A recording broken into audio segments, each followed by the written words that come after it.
Okay, let's continue, shall we? The interrogation of Charlie Klein. Sheol called you a second time? That's what I said. What else did he say to you? Aside from what you've already told us, I mean. That was it. Kill Kurt or else. Expecting something different? To be honest, I was hoping my name would have come up. Yeah. Or Nathan's. Or Graves. Or anything that explains what he had been planning that night. I think it's safe to say Sheol never intended to show up at the hospice at all. So, why? Why any of this? Why were we involved? Something must have changed between the first and second phone call. Maybe. I don't know. In any case, I noticed that you neglected to reiterate Sheol's second request, which is that you were to bring the body with you to the hospice that night. I didn't neglect to reiterate anything. It just seemed unimportant, all things considered. You don't think that's an odd thing for him to ask? So was everything else. The meeting, the murder. Why single this one out? Things played out quite strangely, didn't they? Compared to what he must have expected, I mean. If Sheol never intended to make an appearance, I wonder what he sought to gain from all this. Maybe you're right, Charlie, and his plans changed between the first and second phone call. Maybe something changed, but even if it did, I don't think his plans deviated much. Whatever he had in store for the four of us, he intended to follow through. I know it. Yeah, I can't help but feel the same.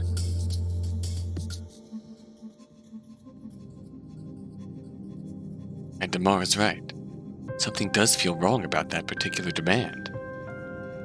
Just that everything about this case feels wrong, one way or another.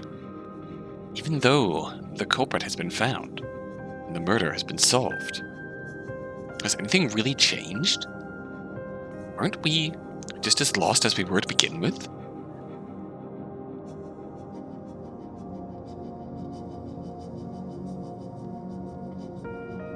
Wedding band. What am I supposed to make of this situation? Exactly.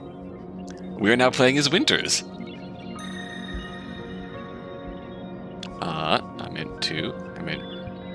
Yeah. We have a wedding band. I prefer to keep it on a chain around my neck.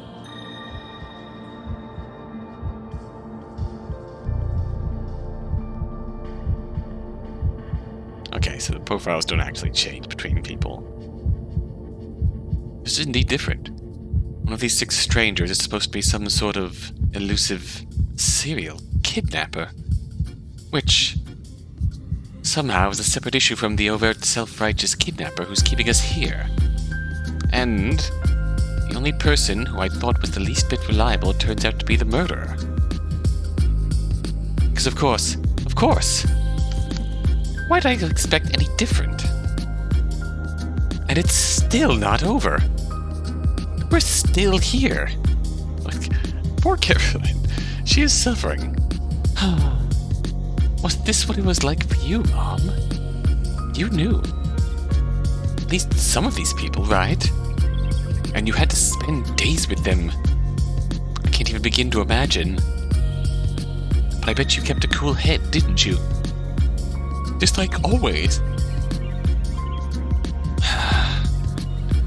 Wish I could say the same for me. And then there's Nathan. What in the world am I supposed to do about him? It's rare that he gets this much genuine conversation. I'm not sure what I should do. He seems to want to talk to them, but should I go break up their conversation anyway? There's no chance that being around those people will have a positive effect on his mental state. But on the other hand, I don't think I've ever seen him this lucid for this long. Honestly, it feels like he's dealing with this better than I am. And while those 3 are talking, everyone else is off having a tense strategy meeting? Or something? I still have no idea what the story is with these three. Which, I guess, is why I'm standing here by myself feeling weirdly left out. Or something. Best to write off that particular feeling as instinctual, I think. Practically speaking, the fact that none of these people need me around can only be a good thing. Miss Winters? Huh? No. I was wondering if you might have a moment. No! Why? Why me? Leave me alone, you psychopath. It's not like I'm busy. What do you need?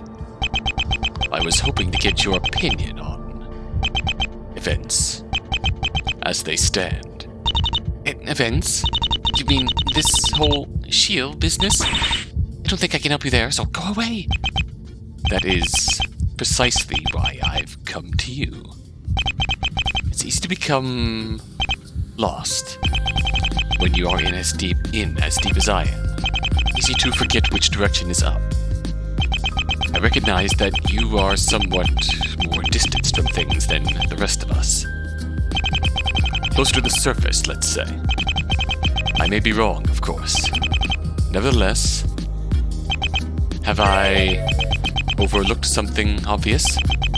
Has anything caught your attention? In other words, you want a second opinion since you realized I have nothing to do with this. Right?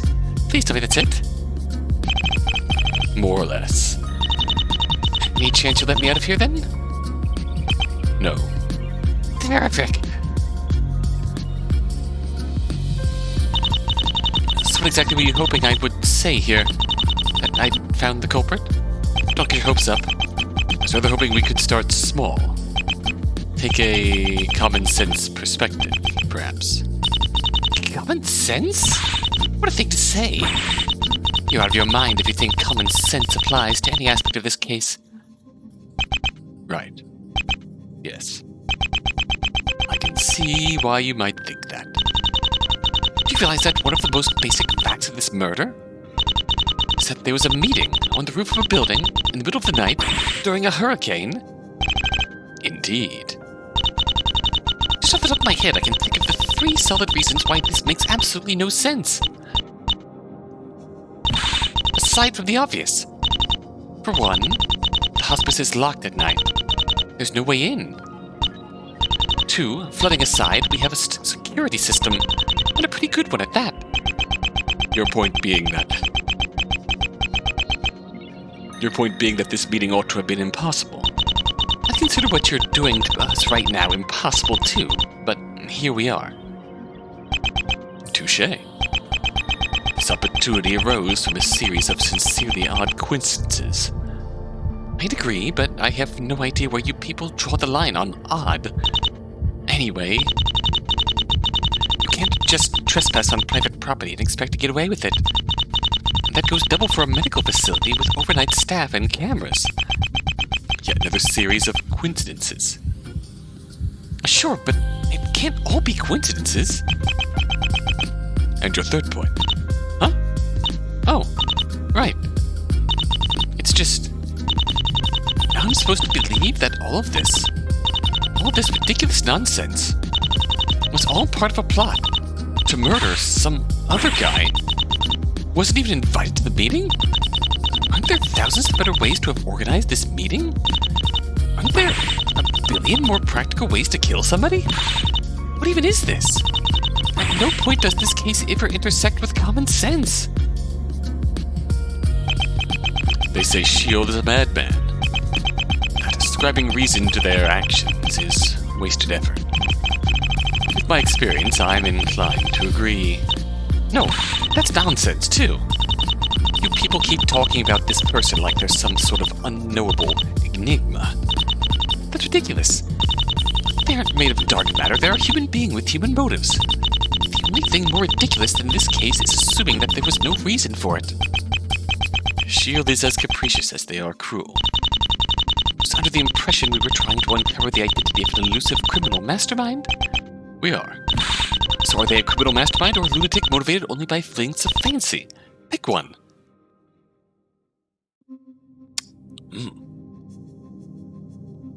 That's why I came to you, Winters, to help me sort through shit like this. The obvious shit, as I suspected. It was right to come talk to you. Please don't make a habit of it. You are a genuinely irritable person, aren't you? Whoops. Very well. I'll ask one more question and leave you be. One person in this room is Sheol. If you had to guess who it was, would you pick? Do you even know that for certain? Whether I do or do not is beside the point. Pick. No.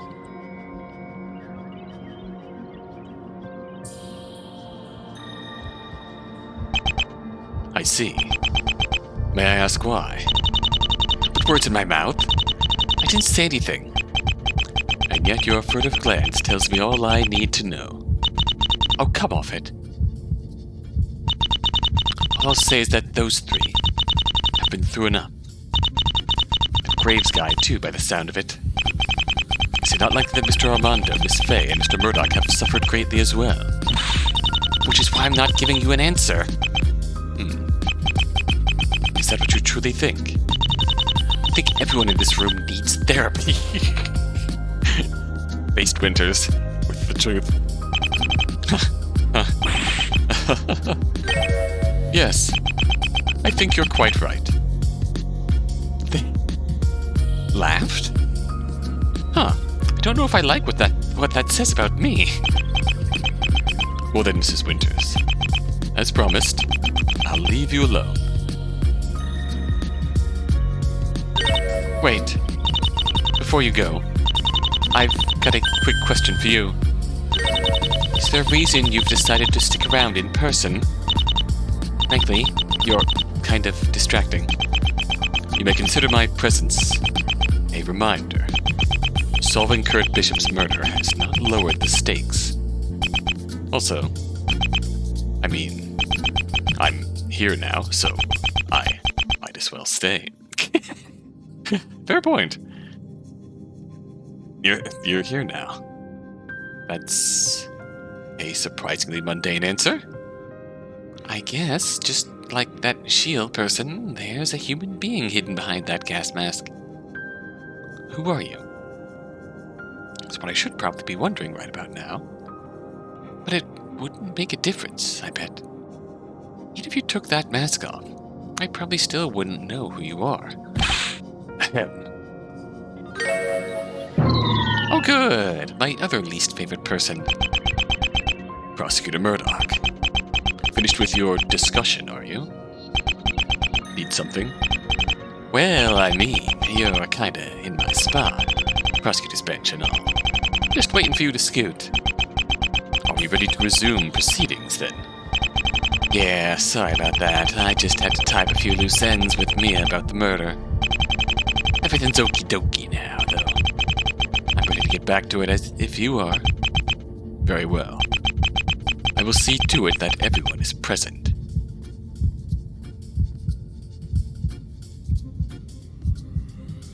Is this an intermission episode, or back to crossing my fingers and praying, then? Is there really nothing I can do? There's gonna be something. He's a real piece of work, ain't he? No objection here. We're back to Mia now. Got our attorney's badge back. This feels weird to say, but I wasn't expecting him to be like he is. Oh, actually, plot twist. We are not Mia yet. We are Diego. A hunk of foam I made in like 20 minutes. Much less sophisticated than the other one. Foam badge. Confirming that Diego definitely does not have a law license. Mia may or may not. Guess I was anticipating some kind of stupid twist, you know? Like maybe he'd turn out to be a friggin' saint. Or the CEO of some Fortune 500 capitalist wet dream. That's like a side hustle to being a morally reprehensible scumbag, I mean. But no. He's just an asshole. Go figure. Makes it easier for me, I guess. At the end of the day. You're sure, then? About Murdoch? What do you mean? Of course I'm sure. You... aren't? That glance. That was good. What's the problem, then? Checks all the boxes, don't he? Hell, you yourself told me he was lying about the beginning of the trial. Like, if that ain't enough. I know, but... Well... Guess I don't know. Does Mia suspect that Murdoch is Sheol? You're not actually taking what he said seriously, are you?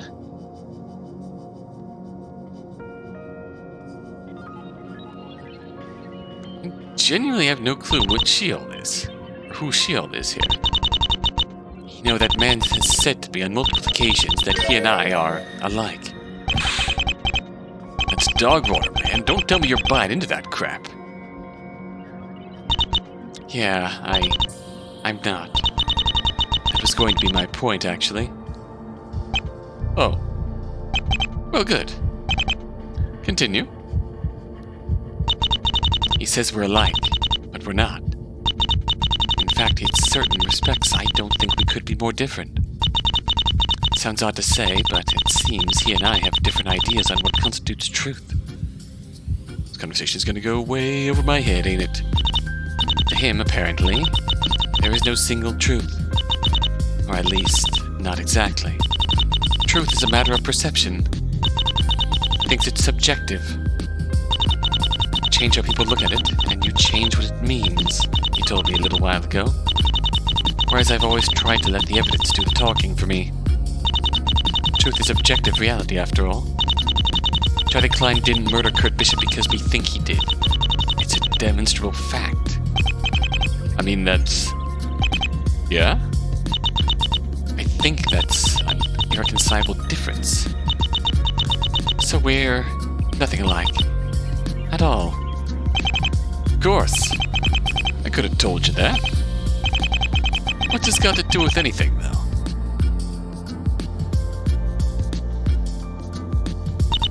I guess it's a roundabout way of saying I'm scared. Scared? Terrified, actually.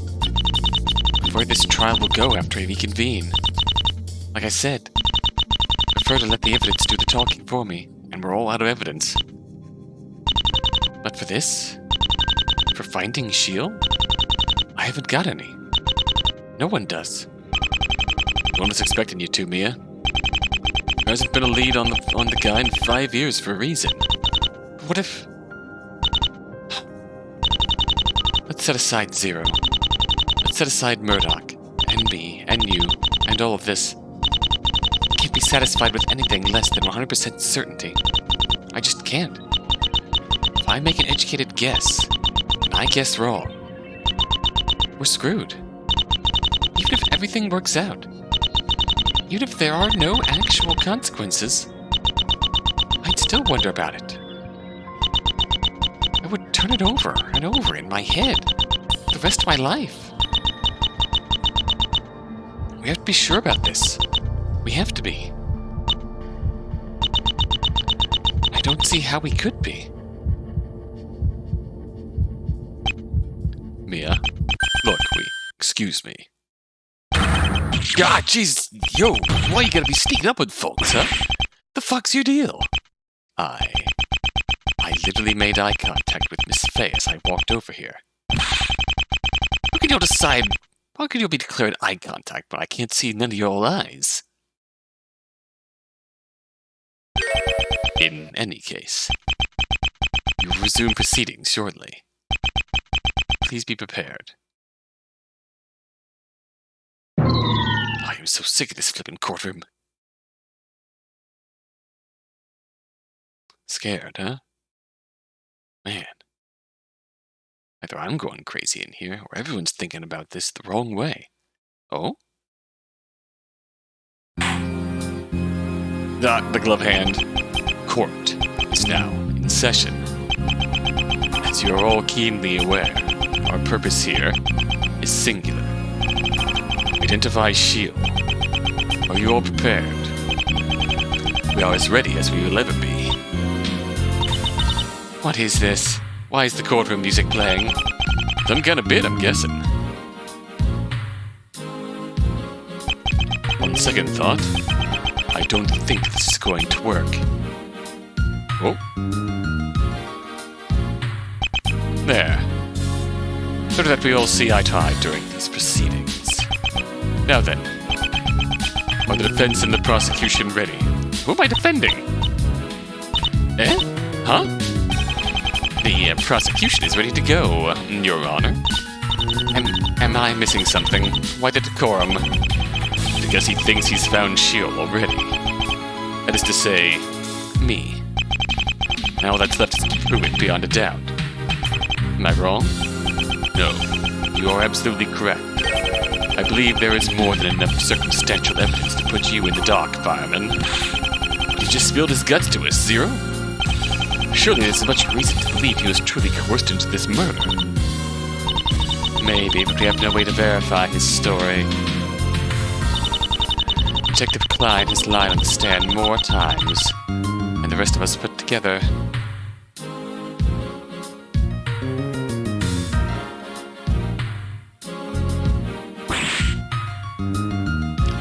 He's lied more times than you, in other words.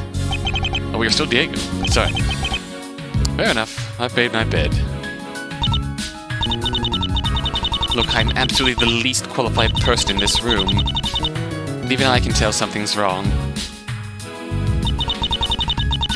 We know how the victim was killed, sure, but what about the rest of it? Then why don't we ask the man of the hour? No dice. He's either in the dark with the rest of us, or he's will pretend like it.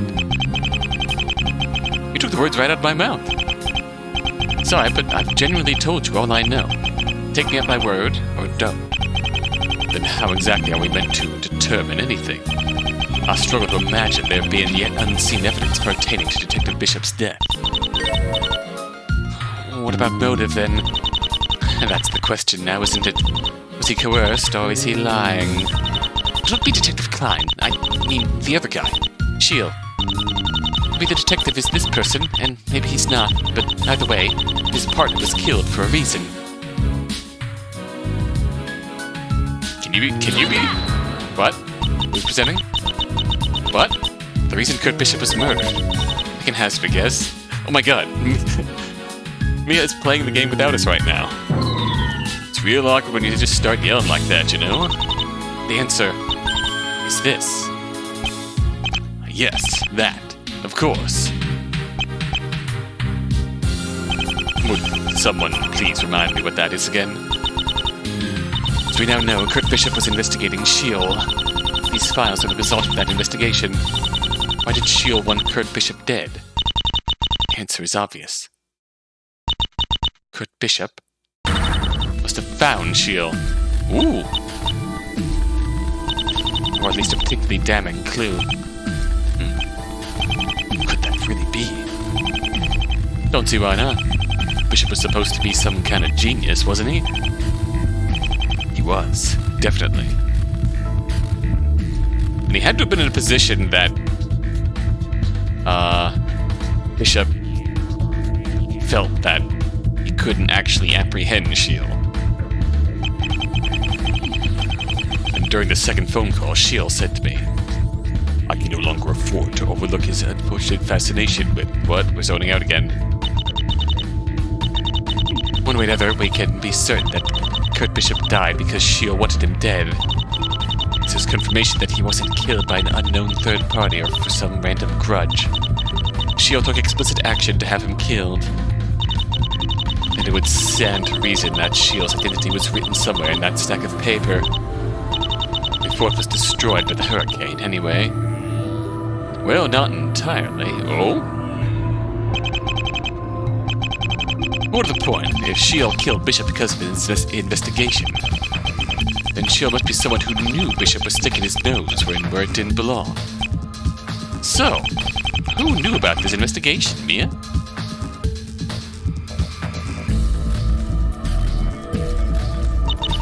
As far as I know, The only person who knew Bishop was looking into Sheol was Charlie Klein. Dot. Is that true, Charlie? Honestly? I'd be surprised if Kurt had told anyone but me. Though, I'll take this opportunity to reiterate that I'm not Sheol. You're certain there was no one else? Someone else had to know, surely. Are we to assume he didn't talk to or interview anyone?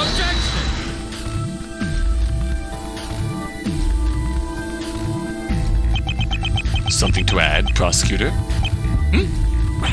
Oh, no, sorry. Well, yes. Actually, no. But, kind of. Murdoch, what the fuck are you talking about? I'm just so impressed, you know? So full of praise. For Miss Fay. What? Me? I don't think I like the way you said any of that. No, really. That was a genuine compliment. Maybe. But seriously, you guys. Let's take a minute to appreciate the way Mia has pulled through for us.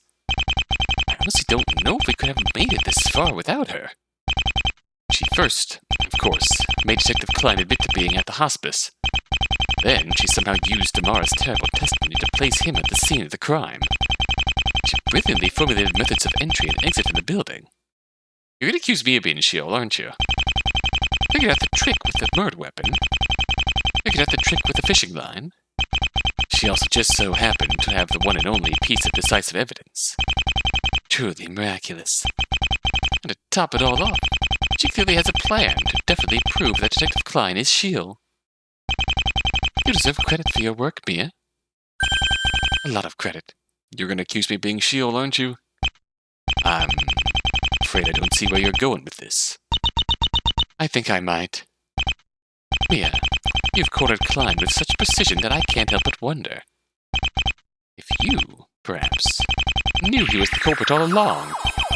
What? I'm listening. There's one person who knew what Charlie Klein was the killer before the trial even started. One serial kidnapper at large, to be more specific. We're back on this bullshit again. Oh boy. Now hold on a minute here. Like I just said, she essentially solved Kurt Bishop's murder on her own. Isn't that the opposite of what Sheol would do in our situation? Normally you'd be right. However, our situation is far from normal. And wouldn't Charlie Klein make an excellent scapegoat? You knew from the beginning you had an easy out from Zero's trial, didn't you, Mia? You're familiar with the case. You knew who the killer was. All you had to do was work backwards.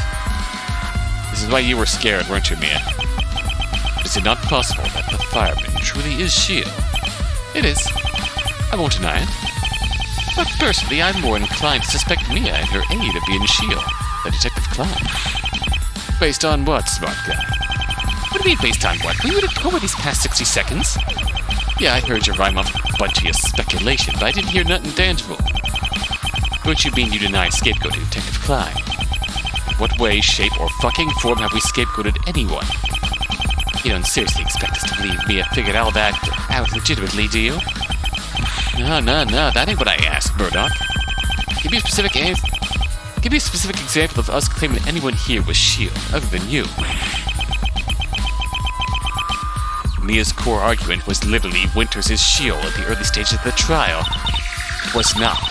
Only raised it as a possibility because you were pushing to end proceedings.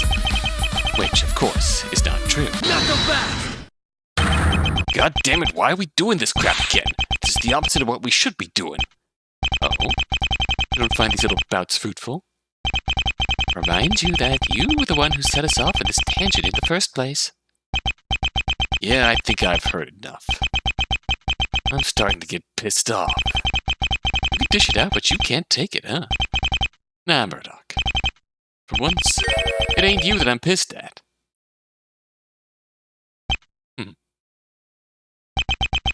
Person I'm pissed off at. It's you, Zero. What? What? Don't you bother me, jackass. It's your fault this trial is shaped up to be a train wreck. Explain yourself. Obviously, I'm talking about the atmosphere, the mood. From the very beginning, it's been find the traitor or you all die. And let me tell you, that ain't a mindset conducive to getting anything done at all. Well, but I just his throats more than we've been at the grindstone figuring this out. Came here to find Sheol, yeah? Look at every VIP gathered right here in this very room. You know what that sounds like to me? A gift. This is a damn gift that's slipping through our fingers. Now, at this point, you can probably guess where I'm going with this. Yeah, that's right. I'm a power of friendship the shit out of y'all. Now listen up. You all know what this is, right? Check the Bishop's notes. Right. Now, who knows what the basis for these notes is? It was that case file, wasn't it? It's everything the LAPD dug up in the 10 days immediately following the room and board. Best I can tell, Bishop added maybe a dozen pages at the end. Most of this is the original case file. Is there a point to this? There is. If old Bishop really found something, he probably found it using the known facts of Annex 0. Can't be certain of that. There could be dozens of extra pages we don't have. The Bishop tried to send us a very stack of paper to the LAPD as a dying message. Clearly these notes contain the crux of Bishop's findings. Those pages don't contain anything but water. They're no use to us. They're still not following it. If we're in the ballpark on this thing, chances are that Bishop made a deduction using this case file. That deduction led him to a truth that's gonna go on unnoticed for the past 5 years. What we got right here, right now in this courtroom, are 3 of the 4 surviving players of Sheol's room and board. The federal prosecutor who headed the legal team tasked with criminally charging Sheol. Whatever the hell you want to call Zero me in. Also, Winters, sorry, you ain't really part of this. Believe me, I'm flattered. Yeah, maybe Kurt Bishop's gone, and maybe he took Sheol's identity with him. But maybe we've got what it takes to replicate his findings. Bishop has passed on the torch. He had finished what he started. Ooh, that got Charlie's attention. What a brain-dead idea. Not to mention entirely hypothetical. As you say, I was privy to the FBI's original investigation. We threw absolutely everything we had at Sheol, room and board, and found nothing. We're just a bunch of schmucks in a courtroom. You think we're gonna crack the case? Did you say the same thing about Kurt Bishop's murder? No, see, that's exactly what I'm saying, though. We didn't overcome beyond to solve Bishop's murder. Mia cheated them. But I ain't asking Mia to solve everything for us. I'm asking everyone here. The little good it's done, you lot know Sheol's room and board better than anybody. This is our chance to use that pain for something good, something right. We shall be pushing in the same direction. There's a chance we could unravel it all, right now. I know we can pull this off. Let's reopen the room and board investigation. Damn.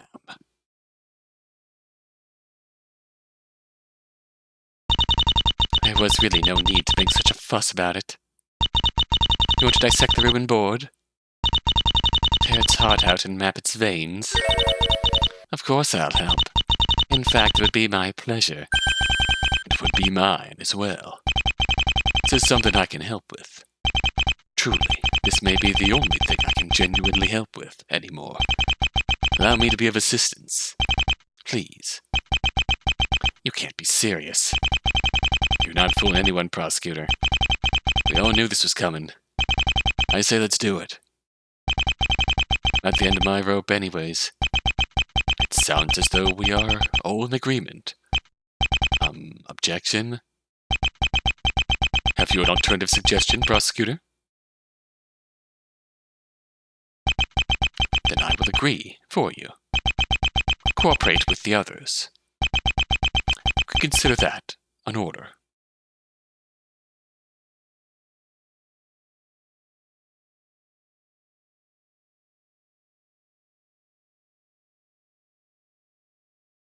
I don't trust you anymore, Murdoch.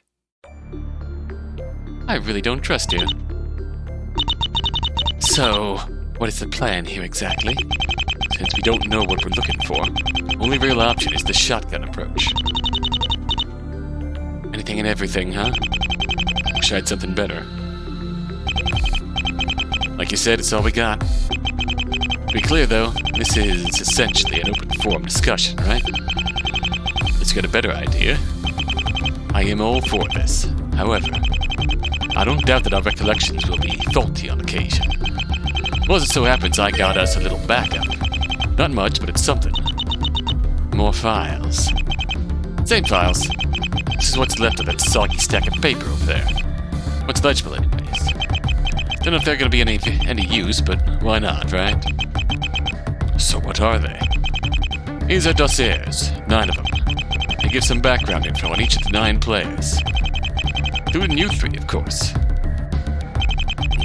What background are we talking about?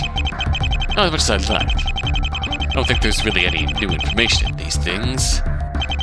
Anyway, this page looks like a memo or something to Bishop's. Something Kurt wrote? Guess so. Unfortunately, he's too vague for us to really understand what he's talking about. But hey, you knew the guy better than I did. Maybe it'll speak more to you. Here, knock yourself out.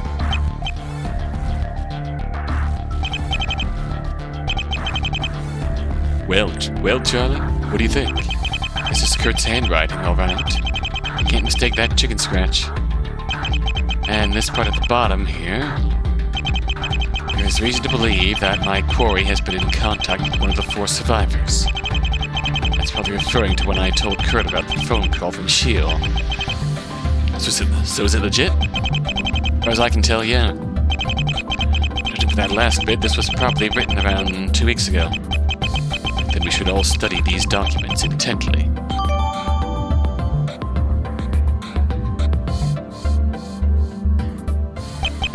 Now then, I believe it's time. Not quite yet, Zero. We need to actually study these documents. Bishop's memo. Oh god, we can't actually read anything. Cosmonaut? I know a present concerned this week, a most remarkable lead has come to my attention. There's reason to believe that my quarry has been contacted. I'd like to postulate, but situation is still unfolding. We'll update. And more info.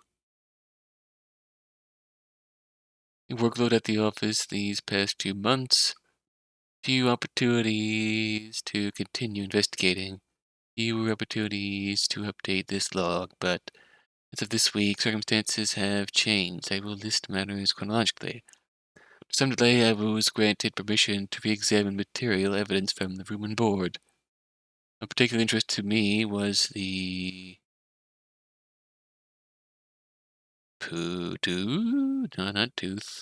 booth. However, a specimen is too damaged to reliably confirm or deny my theory, so it's inconclusive. No, that is tooth. Oh, there's literally a text. I'm dumb. I'm a fool.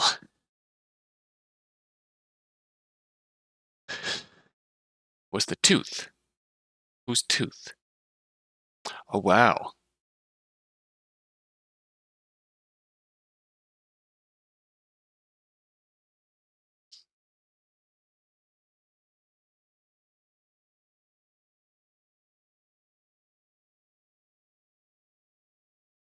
Date of birth, date of death. Livingston. Caruthers, Maxwell. Caruthers, K. A. Livingston. M. Maxwell. Santa Fe beat cop, early retirement, age 37. Allegedly unlawful discrimination against sexual. Oh. Here, wrongful dismissal lawsuit and modest settlement for defendant. Very modest. Early retirement. Oh, he's a bigot. Oh no. No lasting grudge with SFPD.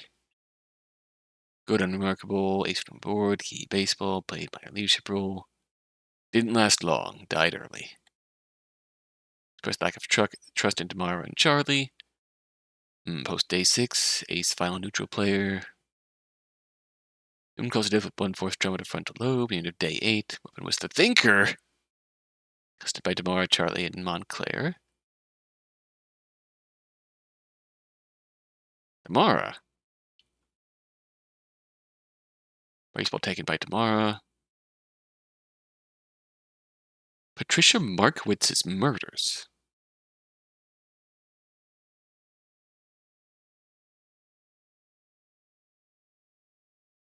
Who's Patricia Markowitz?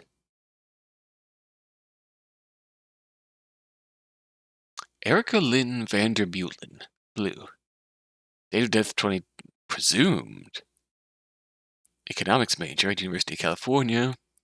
Academic achievement. Scholarship money. Socially distant. Mother died 4 weeks prior. Oh, no wonder she was so depressed. Jesus. Blue. Key harmonica. Distance the others until formed partnership with Noah Colton. Partnership perhaps informed by theft of harmonica. Acted regularly with Colton. Montclair Markowitz. Patricia Markowitz has got to be Doc. No. Yeah, Patricia Markowitz is Doc.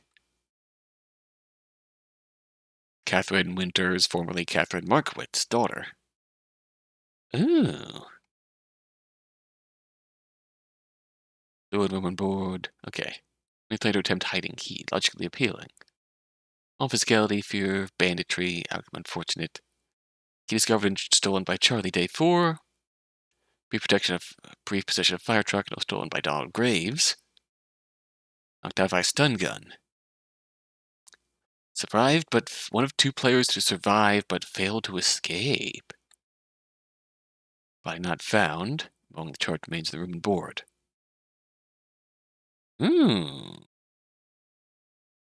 Charlie Klein.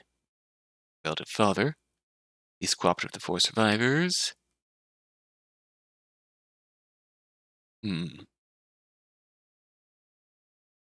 Financial circumstances in Texas history contradict criminally. Getting out of that work for good this time. To regard the room board as a karmic event of some kind. Vowed to turn over a new leaf during interrogation. Fireman, first player to acquire a second key. Any player to simultaneously hold 3 keys. Third to escape is Jade and Harmonica. Jade had negligible possession of the revolver on date 1. That is, we remember that. We witnessed those events. Most cerebral player, Klein identified Tamara and Nathaniel as Patricia's with help from Daniel Carruth. Ooh.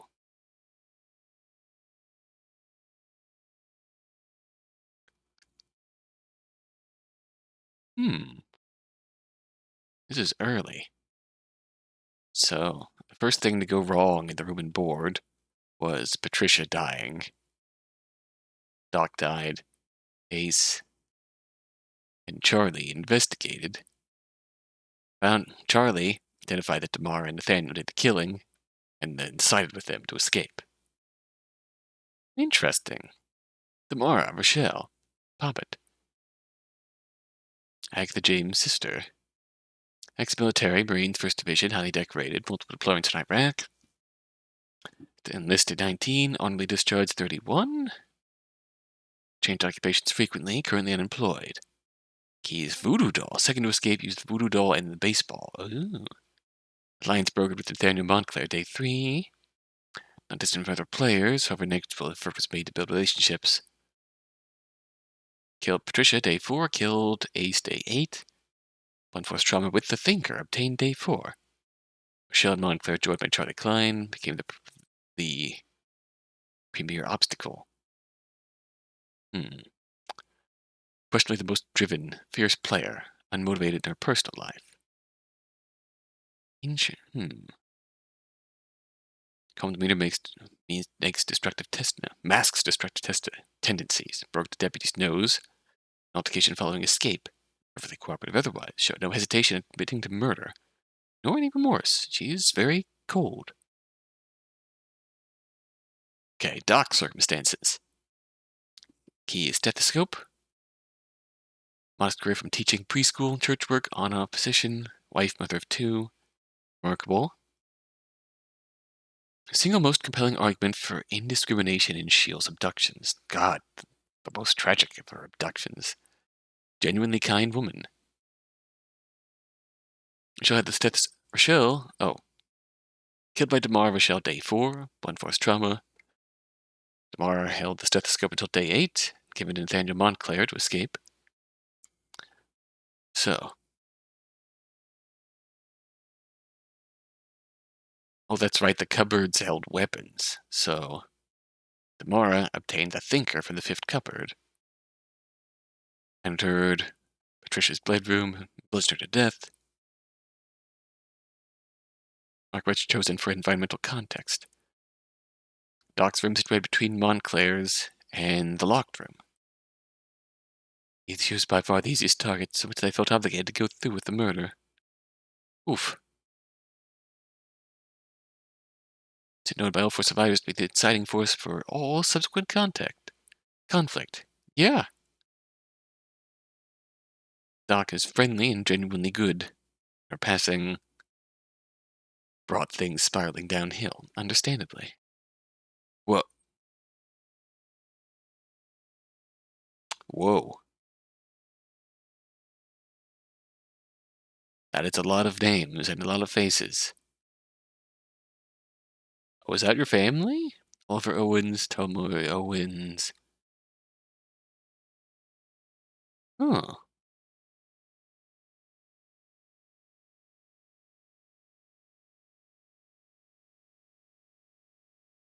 Oh, I read this wrong. You are not a bigot. You are gay. I am so sorry. That is your spouse, isn't it? The comma changes the context of this sentence dramatically. Early retirement, allegedly unlawful. Discrimination against sexual orientation. So,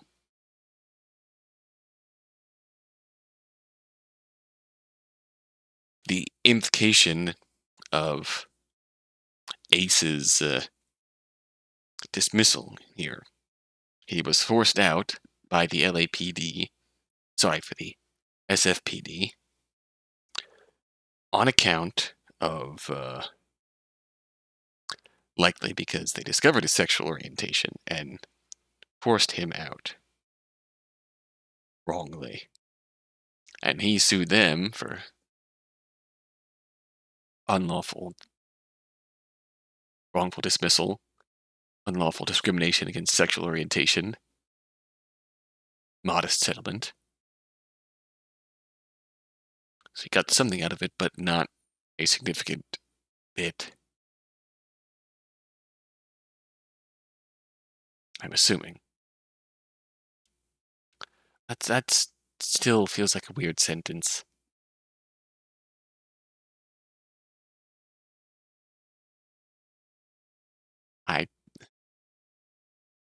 That is how I'm reading it. This Ace never seemed like a bad dude.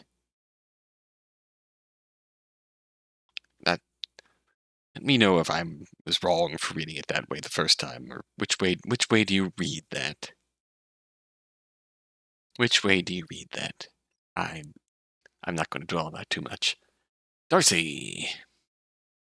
Salem. I thought Salem was Mia back when I thought Mia was actually Mia. So, Darcy Amber Owens, now the Plume Amber Owens, up and coming writer and illustrator of young adult fiction novels. Of course, my investigation of her debut work, I pulled a 5-star husband. Seeking insight. The book made little sense. Comedy of some kind. Oh dear. Yeah, that tracks with the Salem that we knew. Many aliases in room and board. Reference to Salem. Second death, suicide by hanging, day 7. Okay. It is very likely that the blue we now know, or I'd say that the Mia we now know is blue. I'm very curious about that. Salem is dead. Salem got pickpocketed by Charlie Klein, day 3. General distrust followed. Salem had little to no influence on the impact on the events onward, curiously. Some unfortunate circumstance has given the response of informing the Owens family of their daughter's death. Attached photo does not accurately reflect the Owens' everyday familiar life. Much try relief. Salem. Testimony for her family reveals Salem to have been a typical 19-year-old girl, aside from her good fortune with her publication. Allegedly on her way to meet with friends when abducted, hence the costume. Find this to be a less than ample explanation, but so be it. She was going to a con. That makes sense. That's sad. I'm sad that Salem turned out to be less significant than I expected. But again, she's just ordinary on the level of Doc here. Ooh. Nathaniel Ephraim Montclair, alias Teddy, still alive. Vanessa Reed, spouse. Charlotte Reed, daughter. Eve Costello, partner. Most compelling argument for specific intent in Sheol's abductions. Co-founder of Absu. Very rich. A profile of kidnapping significantly risky, yet Montclair handled no differently. Illogical. Perhaps Sheol involved him simply to boast, just to prove that he could. Teddy? Keith Baer, fourth to escape, used Baer and the stethoscope. Out into alliance. Damara gave him the stethoscope. Socially second only to Mark Woods. On well to other players. Cover for Damara. Ooh. Defended himself by arguing that he had no choice. Obtained him a few cordial relationships, namely with Noah Colton and Eric. Huh.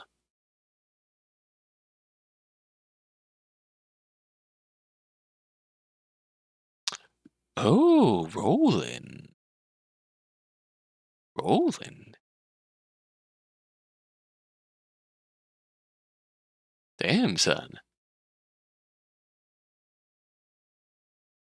Oh, wow, yeah, so they're similar age. Okay.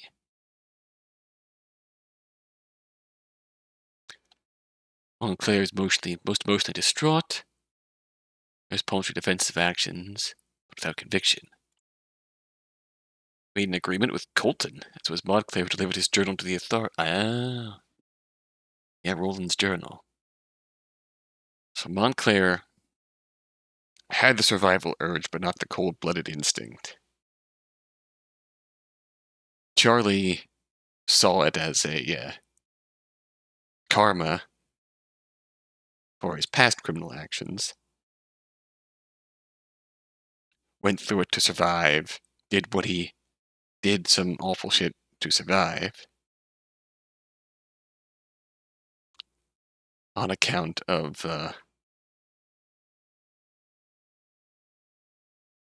turning over a new leaf once he got out. And Tamara, that's just her nature. She was all team yes kill. Very much.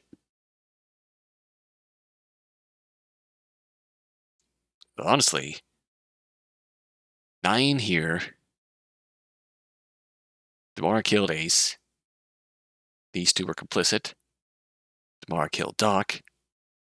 Her 2 compadres were complicit in that cover-up, so 3, 4, 5. Erica is gone.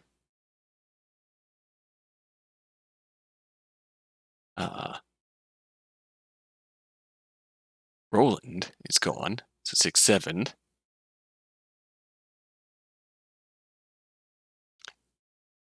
Darcy took her own life, allegedly. 8. And Graves escaped. Wow, it's a big Graves family. Oh shit. Graves escaped. 9. So Damara was the only true direct act commission of murder. Death, murderer. Murder, kill, death. Damara directly committed the only murders in the ruined board. Nathaniel and Charlie were complicit in the cover-up of said murders.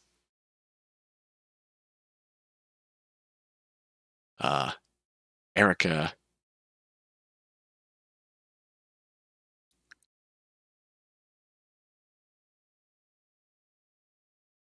was not entirely around. Roland was around and distant. Oh, wow. Okay, yeah. Noah Zachary Colton was a new hire in an accounting firm in Burbank before his kidnapping.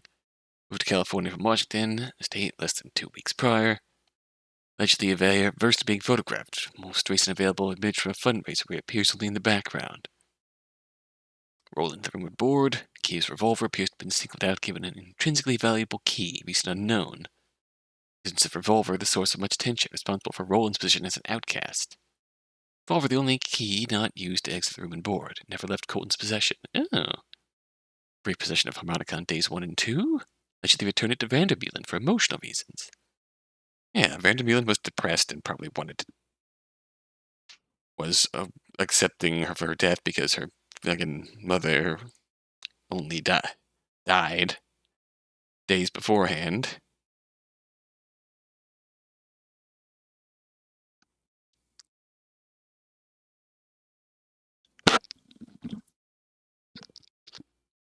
God, this is... So, yeah. Roland was the outcast. Blue gave Roland her harmonica. Roland returned it to her. Okay, then Patricia died. Doc died. Held Charlie at gunpoint. Stole the fire truck. Gave it to Erica. Oh, tried to save Blue. Used socket wrench via Vandermeulen. Day 7. Constructed defensive line of the furniture. Line gave control of the elevator to Colton. Vandermeulen. Graves line still broken by Graves, but Graves betrayed. Ooh. It's also worth noting that Colton solved the Born Anew puzzle day 1. Colton, one of the 2 players to survive the board but failed to escape, murdered by Sheol, highly probable, body nor key, found. Death not confirmed, unconscious beneath cupboard 4. Colton documented the events of room and board. So, the 2 who didn't escape but didn't die. So Roland is very likely Diego, and Blue is very likely Mia. I can't wait till we get to reveal that. Donald Graves, hello there. You are Eric. When asked why he introduced himself by his middle name, quote, Donald Graves is half goth schlock, half fast food mascot. I'm still unsure what he meant by this. Truthfully, I'm unsure about both things when it comes to this man. Claims to create content online and stream sometimes. Oh, he's me. For income. Oh, he's not me. I am dubious that his personality is suited to such work, as much as I am dubious that such things can be a source of income at all. However, I must attribute my confusion to a lack of understanding. Eric can remove board keys, the bracelet, only key to be affixed to its owner's body. Clearly no intended method of removal required bolt cutters, affixed with LCD screen displaying symbol, representing capital letter S or numeral 5. Ray's first to escape used the bracelet and the fire truck. Eric's largely a non-factor. So with Damara and social behavior not at odds, merely antisocial, however Graves considered deeply untrustworthy by most other players. His jacket and cologne were strongly reminiscent of those worn by the individuals who kidnapped players. Neutral most of the game, joining Erica and Noah. Joining Roland and Blue, day 7. Acquired the stud gun, day 6 by the 7th cupboard. Played it on,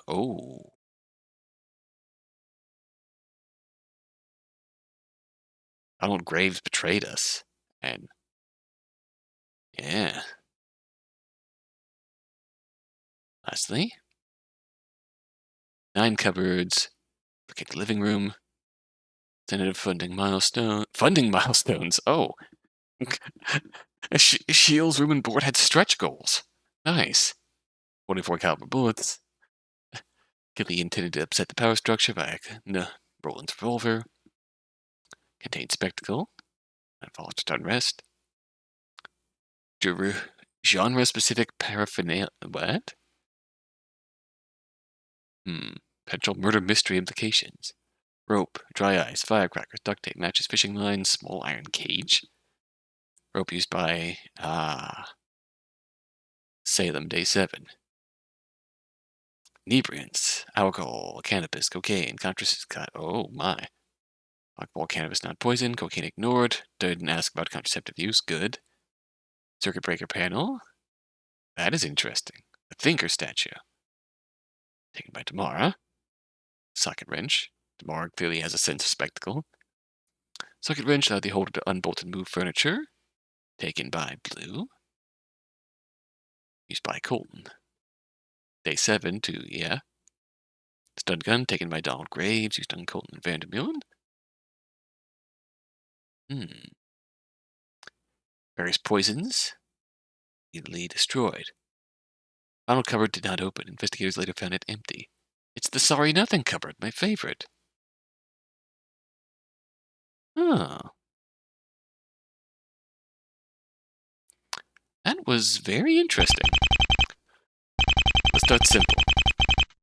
Look for something out of place. Anything. Oh, I should go back to this here. Try to focus on the parts of the room and board that don't sit right with you, no matter how small. It's a lot of ground to cover, but we can do this. Let's rock! Oh, wow.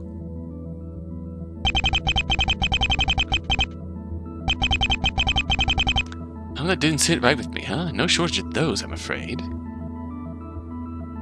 Wow, we got a whole ton of evidence here.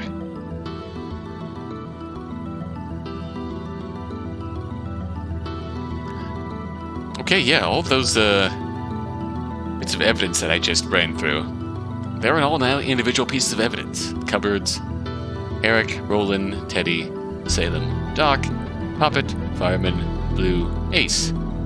Bishop's memo, which resembles, which mentions a tooth. And the back button, which does something, I'm not sure what.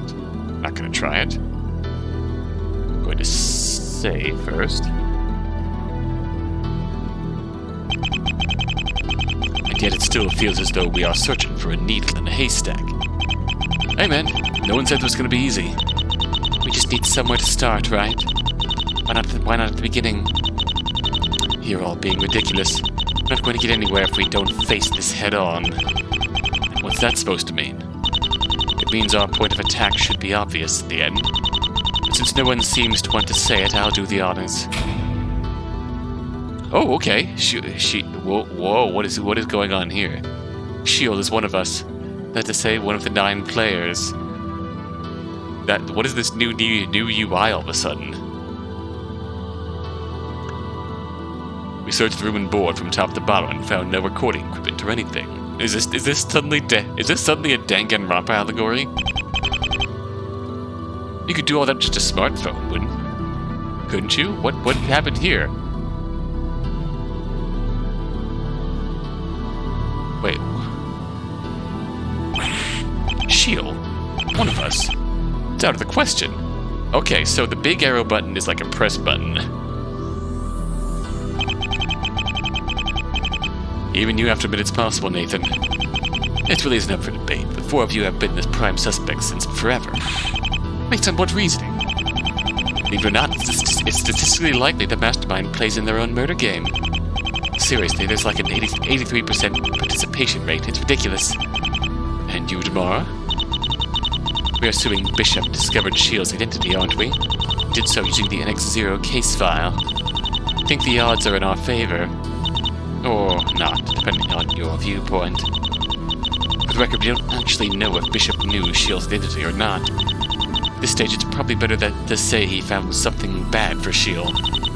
Some antics. He was allegedly killed over this information, so what does it matter? I still refuse to believe it. Sheol was not one of us, for, reasons. Good answer. Yes, indeed. There are reasons why Sheol cannot be one of us. Many reasons. Such as...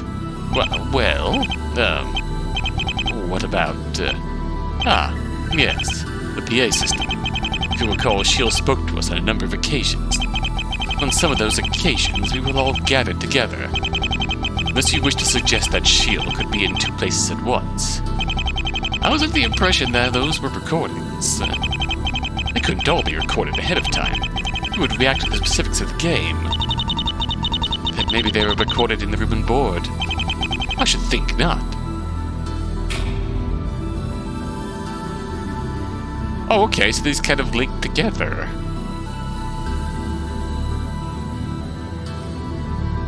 I see how this works, kind of.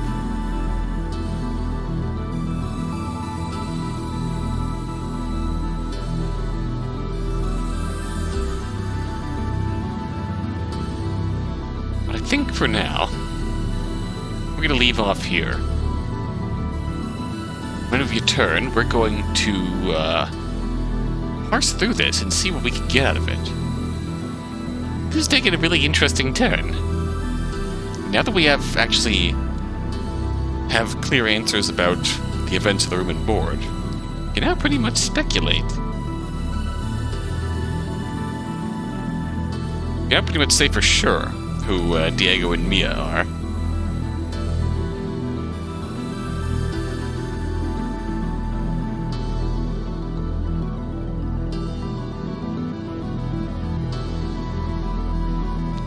Alright, let's do this.